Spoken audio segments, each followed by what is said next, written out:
I'm Tim Knox, director of the Fitzwilliam Museum in Cambridge, and we're standing in the Dutch Gallery, and I've got here Wim Pijbes, who's Director General of the Rijksmuseum in Amsterdam.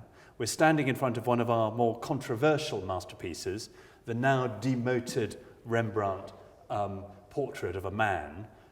Wim has more Rembrandts in his gallery than he can shake a stick at. Tell me, what do you think of the Fitzwilliam Museum? I thought we were talking about it. We come back on this guy later on, maybe. It's a beautiful painting. I mean, whether if it's a Rembrandt or not. First, having said that, I like the Fitzwilliam as a museum, but maybe more as a house, as a home where you feel comfortable. I mean, you see tapestry, you see furniture, you see paintings, you see beautiful works of art, and it's all, how to say, it's called the Fitzwilliam house style, if I'm right. It's a kind of very welcoming atmosphere where you see everything at a glance. You see all the pieces. That's the first impression. The second impression, you really have to zoom in on objects, on a vase or a chair or a painting. And I think that's the, comparing to other museums, this is everything as a whole. Yes, actually, absolutely. In fact, that sort of house style was developed in the 1930s by Sidney Cockerell, and he was very inspired by Dr. von Bode in Berlin. Yeah. But also there's a great Dutch art historian called Huizinga. Schmidt-Degener. No. I think so. I mean, he's the same time. And so. he argued for this kind of synthesis of paintings and furniture of the period and carpets on the floor and flowers. I think that's Frederik Schmidt-Degener, who was a director in the Rijksmuseum for 25 years or something like that. And he also inspired by Bode, indeed, and with Cockerell you had here at the Fitzwilliam. I mean, it was at that time fashionable to mix up everything. I mean, exactly the same that we did in the new Rijksmuseum. I was going to say, again. yes, exactly. So mixing up all the departments, all the objects, so furniture, weapons, costume, paintings, model ships, the whole thing, to give you a sense of beauty, awareness of time. That's the whole red line in the Rijksmuseum installation nowadays. And comparing to the former fashion, which was in the 50s and the 60s, to separate all the objects, to have white walls, everything on eye level, paintings over there. You have a gallery of glass, you have a gallery of armory, you have a gallery of decorative art, so not art, but decorative art. Yeah. So all separated. Well, now, at the early 21st century, it is, well, maybe we're back in the times of Cockerell and the times of Schmidt-Degener to mix up. And, well, this is a very contemporary gallery then. So, observing your audiences now at the Rijksmuseum, what sort of changes have you noticed the way that people engage with art? Well, we cater a mass audience. I mean, it's the National Museum for Art and History. We have a 2.5 million audience, which is a large audience. 50% is Dutch. That means the other 50% is coming from all over the world. Chinese, from Europe, Americans, and they all have different expectations, a different background. They're not only professionals or experts, they're also tourists just coming for the day or just coming to see that one single painting, The Night Watch by Rembrandt.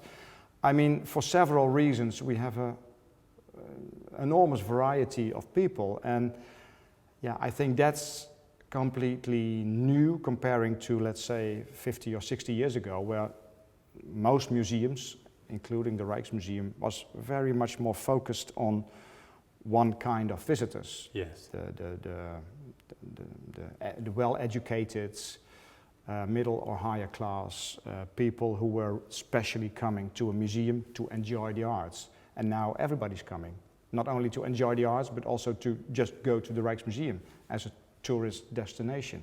Whether if it's good or not, I mean, it's what's happening. And that's something that I very much noticed on my visits to the newly refurbished Rijksmuseum, is that there's a great deal of emphasis put on the sort of other things like the shop and the very nice restaurant. You have a range of them, and obviously various public programs, things for people to do. The amazing displays of flowers in the hall and so on like that. That's all part of that kind of trying to enrich people's lives. Yeah.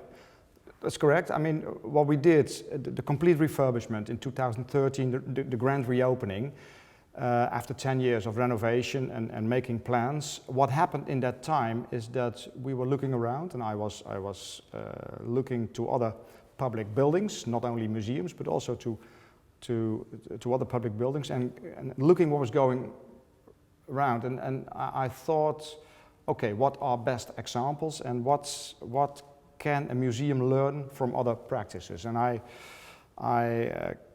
suddenly I came in Tate Modern, that just reopened at that time, or opened at that time, the Tate Modern, and I saw that it's not only about the galleries. Of course they're the most important part of the museum still, but what Tate Modern has is a welcoming open hall, a big work of art, restaurants, a beautiful view. It has a big shop, it has all kind of facilities that people like nowadays very much. Being part of a museum experience. So in the old days it is figured that people, if they go 2 hours to a museum, they spend really about 2 hours standing in front of paintings in the galleries. Nowadays it's different.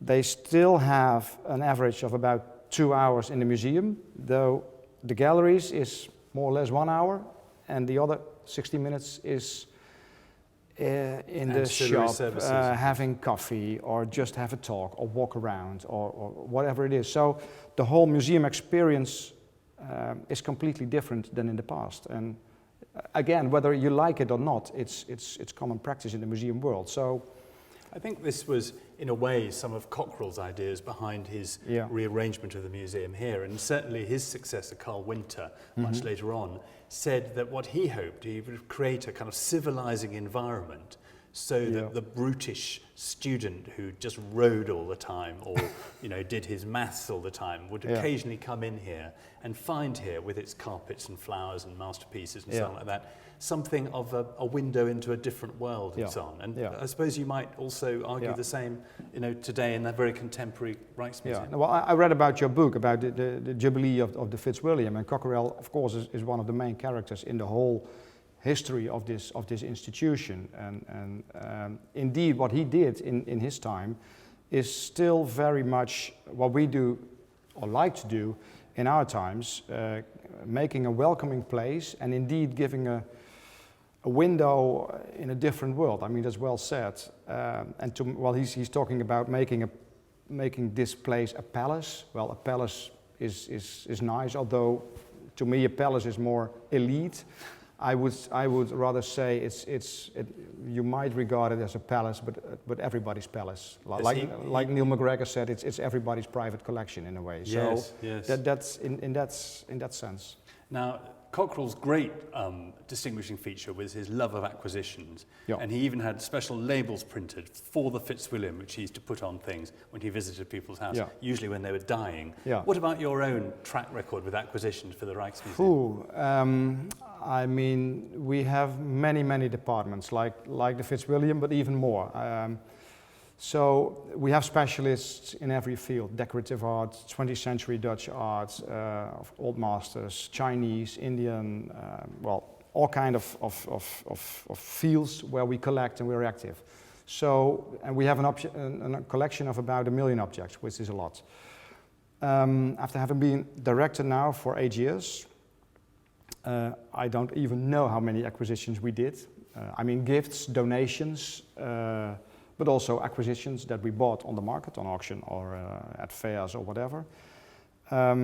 Yes, it's I think one of the things and the nice things of being a museum director, that you have the possibility to enrich and to let the collection grow. Well, growth as such is not so important, but to enrich the collection with, maybe missing links or very strong wishes from a century. One example is, for instance, in our case, an Adriaan de Vries, which is a Dutch sculptor.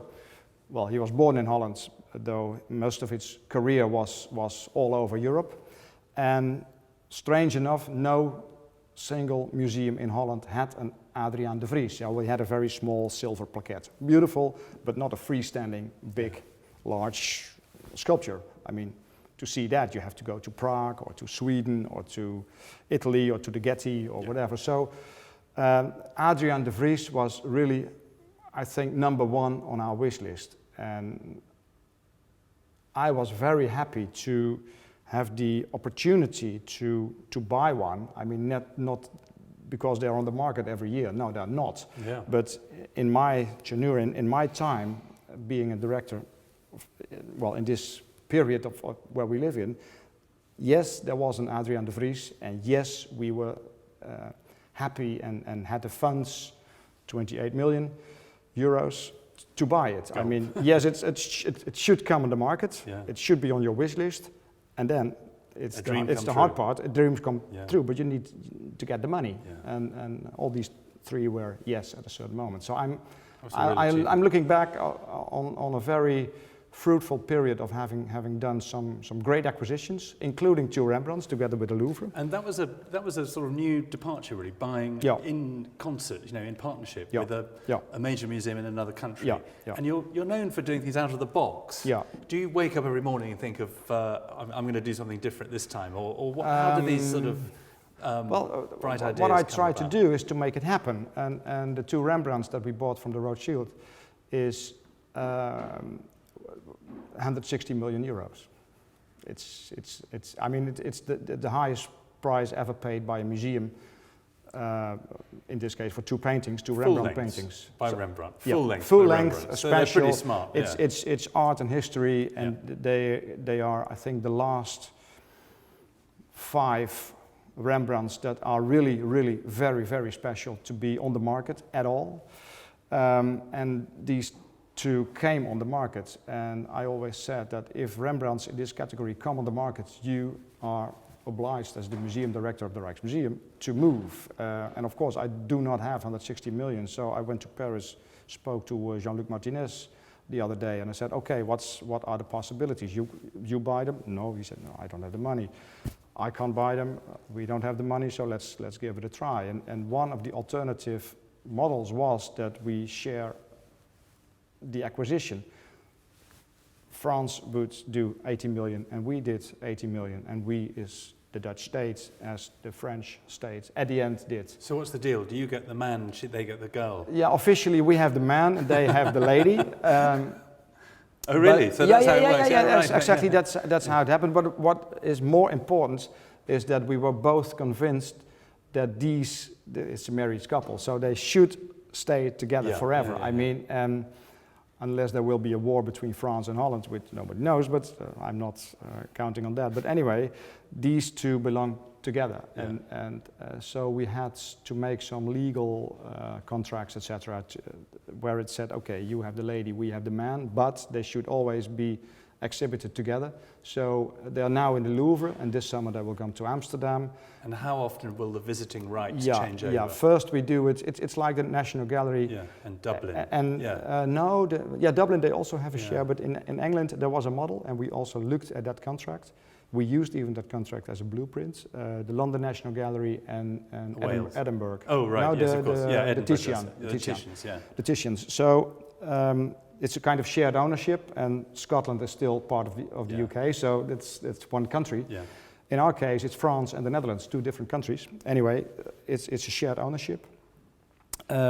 We have it now 3 months in the Louvre, then 3 months in Amsterdam. After that, 1 month in the Louvre. 1 year in the Louvre, 1 year in Amsterdam, 3 years there, 3 years here, and at the end it will alternate every 8 years. Oh. So I think that's okay. Sounds reasonable. No, that's okay.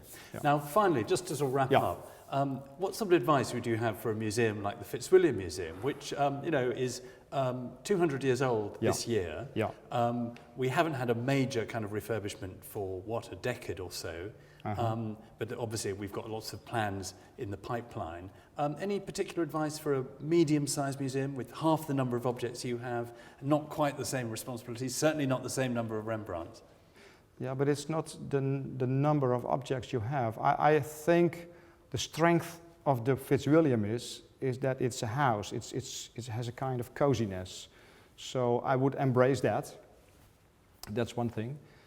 Another thing is maybe but I'm only visiting director for a moment, but But I would think of, because you also have this 20th century contemporary department, which is a bit, in my opinion, too much isolated from the rest. So I would think of incorporating a kind of contemporary feel in these galleries. And you can do that in the way you program the galleries now. I mean, tapestries, why having these old tapestries? You can do Grace and Perry ceramics or contemporary tapestries or contemporary furniture. And then something happens. I mean, we in the Gallery of Honor, we invited Anish Kapoor to respond on Rembrandt. And some people find it ugly, some people like it. Nevertheless, it works, it gives a confrontation, and that's one thing. But what I think is more important, because it's different, people start looking better. They start looking better at Kapoor, and at the same time they start looking better at the old masters already there as being part of the Gallery of Honor. So a kind of interventions within the beautiful galleries, because they are beautiful, of the Fitzwilliam. I would look in that direction. Well, thank you very much. We're really enjoying having you this long weekend, and thank you very much for your thoughts. Okay. Really nice. It's a pleasure. Thank you.